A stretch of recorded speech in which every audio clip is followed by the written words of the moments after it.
Live from our 7 Tasmania studios, your nightly news with Louise Hobart begins now. Good evening, everyone. The government remains confident that flights between Hobart and New Zealand are on track despite several false starts. The country's peak tourism body says the plan will attract more Kiwis, now just waiting for borders to reopen. Construction underway at Hobart Airport, preparing for New Zealand flights to touch down in 2 months. In November, the Prime Minister announced flights would be up and running by January. The more planes we see in the air means more jobs on the ground. But just 1 month later, takeoff was postponed until March. The state government confident in that deadline. We're very pleased with the progress, and I can advise that the final negotiations with the preferred airline are in the final stages. The federal government says the delay didn't come from their end, ready to provide Border Force, federal police and biosecurity officers. In terms of what was needed from Canberra, from the Commonwealth Government, it is going to flow. We're on standby. We could have them deployed tomorrow if need be.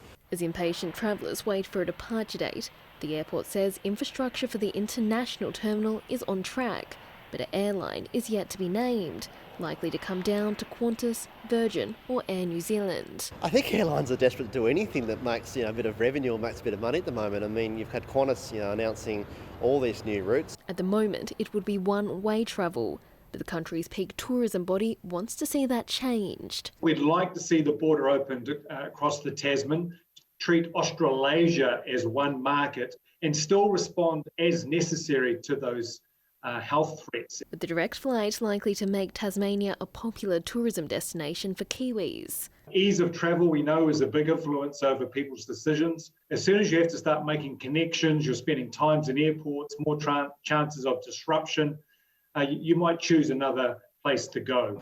But if we can get in March, build it up over winter, and then obviously have a real strong opportunity around next summer, when hopefully the rest of Australia is also completely open, that'll give us a really strong footing. Additional feet on the ground, something for the industry to look forward to. Meg Sides, 7 Tasmania News. But for now, Tasmanians are rushing to outdoor recreational activities, with recent travel made harder by the pandemic. As a result, buying a boat or caravan is proving difficult, with the same wait period for some stretching to the end of the year. This yard normally holds 30 caravans, but they're so popular at the moment there's only 4. People are buying second-hand and new. Mind you, our new vans have been very popular. Other retailers of vans are saying the same things. Some people are even saying there's 6 to 12 months lead time on new manufactured vans. The caravan industry isn't alone. Many recreational retailers are experiencing high demand. This boatyard is selling twice as many used vessels as previous years. The waiting list for some new boats stretches until Christmas. In the past 10 to 12 months it's been quite phenomenal. I've been in the business now for nearly 10 years and it's probably the busiest I've seen it. 2020 saw travel banned for long periods. Anyone who wanted adventure needed to find activities here. A lot of people are now looking more local than interstate or overseas travel. And in Tasmania, our waterways and coastline are the obvious choice. While the start of the pandemic might have indicated doom and gloom for recreational retailers, it's turned around with a sales period that's been intense. We felt we were going to be maybe out of business completely, but then we had such a great winter and that allowed a lot of people to get out into the bush. However, there's also caution about how long exactly this boom will last. There is the expectation that will drop. I don't know how substantially, but I've always felt that it'll drop off. While there's no more international travel, I think we'll be quite busy. Josh Duggan, 7 Tasmania News. Yesterday's scorching temperatures saw some parts of Tasmania reach up to 17 degrees above the January average. Dover was the hottest town, hitting 38 degrees, followed by Cape Bruni and several locations in the Derwent Valley. 402 lightning strikes were also recorded as emergency crews battled through severe fire conditions. The Bureau of Meteorology says several cold fronts are now expected in the days ahead, bringing cooler temperatures to the west, south and central areas. Tasmania's mining core library, which has stored mineral samples since the 1830s, is preparing to significantly boost its testing capabilities. $2.4 million will be spent upgrading the Mornington hub for the first time in 30 years. The overhaul is part of a move to undertake more analysis work here in Tasmania rather than shipping it to the mainland. By being able to bring all of this back in and utilise our new laboratories, then that will assist state roads and other infrastructure projects. It will also create employment. Particular focus at the moment is the metals that will be critical for transforming technology into the future, particularly with electric cars and all of those sort of things. Metals like copper and cobalt. The facility currently stores more than 770 kilometres of drill core and around 70,000 rock samples. Football fever is set to hit Hobart from tomorrow, with the city hosting its very own Soccer World Cup tournament. It's the first of its kind in around 30 years for the state, featuring 150 local players proudly representing their home countries. Tasmanian players from around the globe having a kick, practising for a social tournament, but for some, the competition is on. Nothing social about this event. I did overhear it before, but yeah, we're not here to make numbers up, we're here to win. Warming up for the upcoming Hobart World Cup. Got about 10 teams and they can each have between 16 and 20 players, so we've got well in excess of 150 players involved, and that's great. It's all about fun, fitness, friendship, getting people on the park who might not otherwise play football but are really passionate about their heritage. The round-robin competition allowing migrant locals to play for their home countries from here in Tasmania. It's a good opportunity to represent your country in a little way and just have a lot of fun with a lot of good people, a lot of good boys. Looking forward to this event. It's very, very proud it is. Hopefully we can do our culture proud as well. Represents the diversity not only of the southern Tasmanian community, but certainly the university. It appeals to a worldwide audience, and so it fits right in with our sport plans. The event welcomed following a year of disrupted seasons due to COVID-19. When we opened up competitions, a lot of people attended and our numbers sort of increased rather than decreased. So this is another aspect of that. Good to see people out and enjoying our game. The Cup kicks off tomorrow night at Alinda Grove Oval, with Australia to face Italy and Greece against Scotland. Ruby Kemain, 7 Tasmania News. Tasmanians are dancing to the beat of a different style of movement, Bollywood. A Launceston resident has taught everyone from celebrities to seniors and says it's not only fun but good for your health. From Mumbai to suburban Launceston, Pooja Thacker has brought Bollywood dancing to Tasmania. Having worked on film sets and rubbed shoulders with some of India's top stars, Pooja has created her own home studio in Youngtown. I used to teach a lot of Indian celebs in India, and then we moved here and I have decided to do my passion to Launceston. And Bollywood Beats is gaining pace with clientele as young as 5 to 85 years old. Sometimes we learn new steps and sometimes the beat there is, sometimes it's fast beat, sometimes it's slow. A lot of the time you move your hands, not just your arms, your hands, so that it creates a different effect. Residents at Tyler Village Aged Care Centre in Prospect receiving regular lessons, which is having positive health benefits. Increase their range of motion, reduce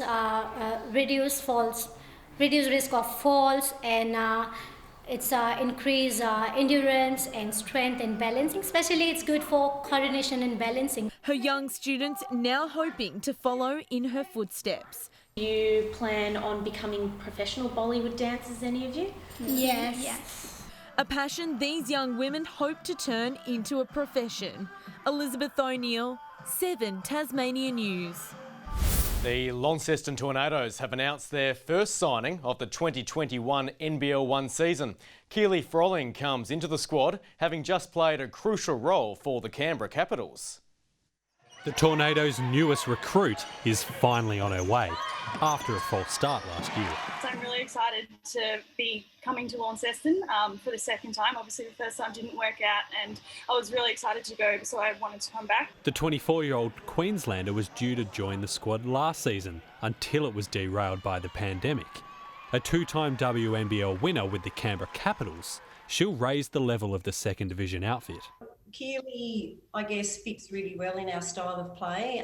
She's very athletic. She's a prolific scorer from inside the paint and can shoot a three. She'll finally get to meet her teammates in person soon. Through COVID, we had a couple of Zoom sessions and stuff, so I, met some of the girls through that, and we kind of do a weekly Zoom session and have a chat with them that way.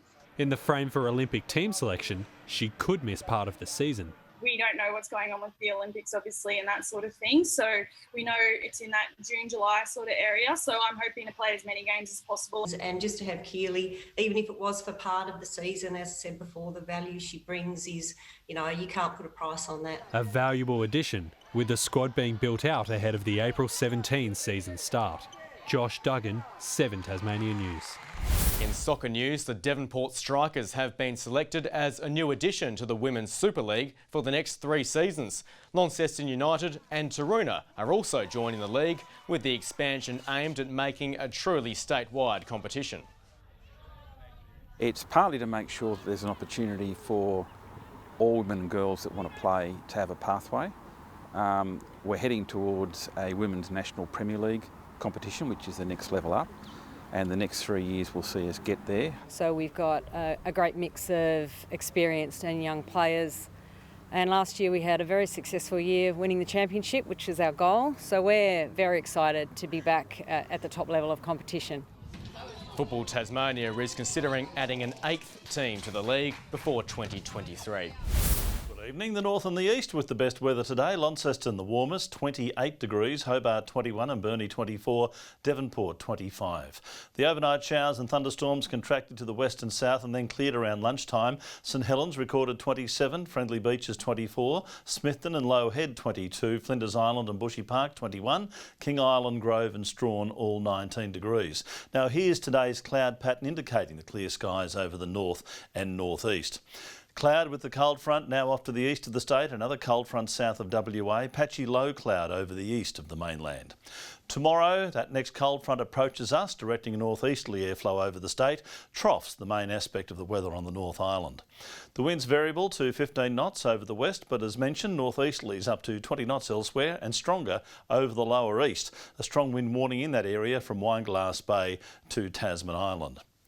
Hobart expecting 27 with late showers with that cold front moving in. Late showers as well for Geeveston, 26 before that and 28 for Bothwell.